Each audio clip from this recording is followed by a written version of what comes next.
transport ku lw'ebizibu bye twafunye ate nga ebyo ebiragiro tugenda okukozesa mu kiseera kino ebigenda okuba nga bituyamba mu ntambuza ez'abaana baffe, abo bantu bonna abanaabeera nga batambula mu bungi n'okubeera nga bitugenda okukozesa mu nnaku zonna,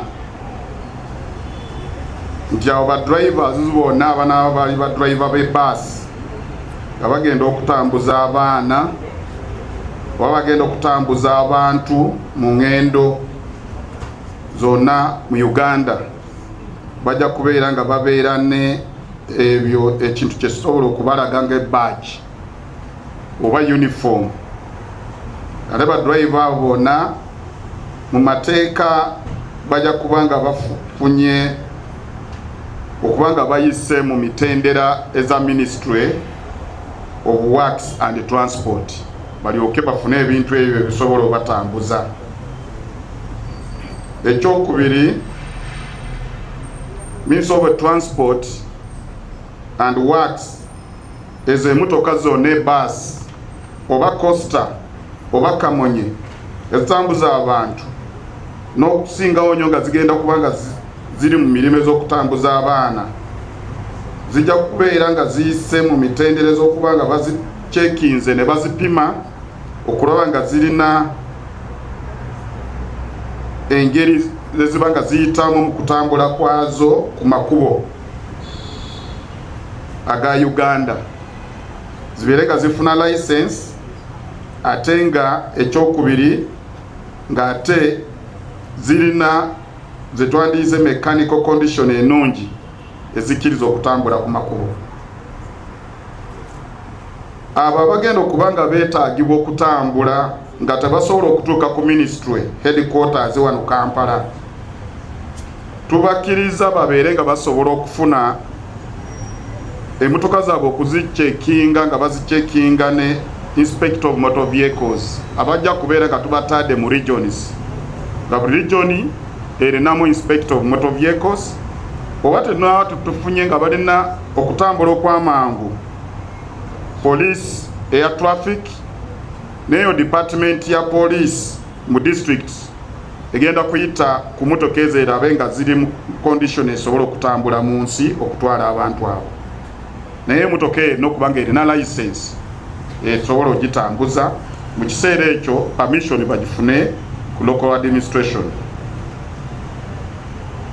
Ekyokusatu kiri nti emmotoka zonna bwe tunaaba tutudde mu interministerial committee, emmotoka zonna ezinaba nga za bennyinizo masomero nga zigenda okutambuzanga abaana baffe, tujja kubeera n'eyo kala esobola otukkiriza gye tugenda okuyisa ku committee level tugitwale mu cabinet eveeyo egambe nti eno ye kala eya emmotoka ez'amasomero gonna, oba lya nursery school oba primary school or secondary or tertiary or even universities.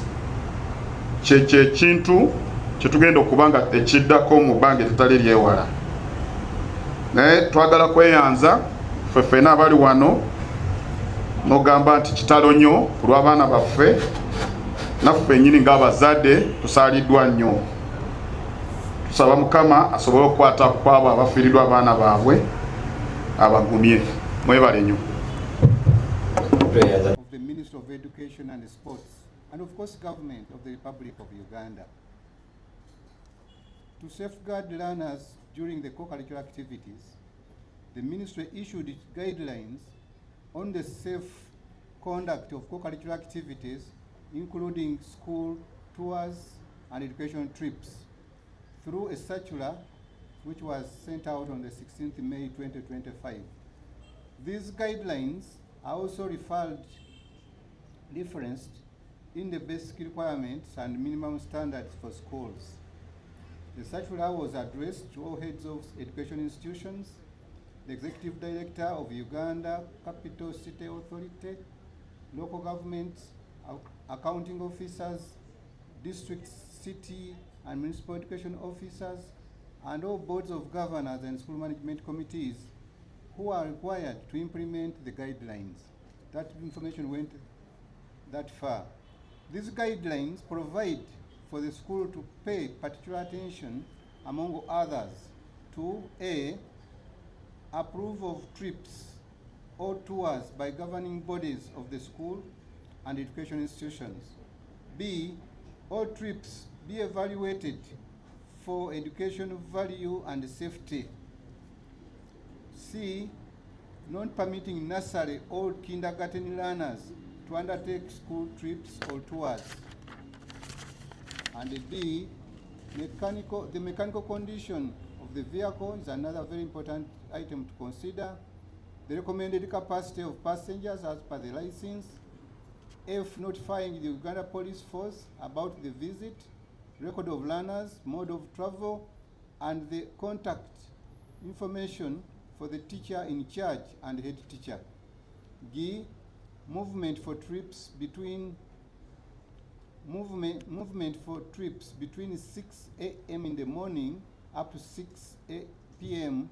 in the evening, and the planning of the trip to factor in clear stopover and sleepovers. The guidelines remain in force as they are intended to ensure that all co-curricular activities are planned and conducted in a manner that guarantees the safety.